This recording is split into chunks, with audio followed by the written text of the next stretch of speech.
என்னங்க? சொல்லுங்க. டிவியில் ஒரு காதல் படம் பார்த்தேங்க. அதில் கதாநாயகன் கதாநாயகிட்ட காதல்னா என்னன்னு சூப்பராக சொல்லியிருக்காருங்க. என்னான்னு சொன்னாரு? நீங்கள் நினைக்கிற மாதிரி காதல் ஒன்றும் பரீட்சை இல்லைங்க. ஒரு தடவை ஃபெயில் ஆனால் மறுபடியும் எழுதுறதுக்கு. காதலில் ஒரு தடவை தோத்தது தாங்க அப்படின்னு சொல்லுவார் பாருங்க ஹீரோ. ச்சே, செம்மையாக ஃபீல் ஆகிடுச்சுங்க. அங்கே நிற்கிறாருங்க நம்ம டைரக்டர்.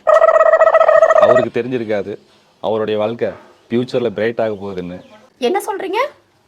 பின்ன பரீட்சையில் என்ன மாதிரி பாஸ் ஆகியிருந்தா ஃப்யூச்சரில் அவரோட வாழ்க்கையும் டார்க் ஆகுங்கிறது எனக்கு தானே தெரியும். அதுக்கு ஏமா நீ மூக்கில் காத்தடிக்கிற? உங்களை இப்படியே வெளுக்கலாமா இல்லை ஓட விட்டு வெளுக்கலாமான்னு பார்க்குறேன்.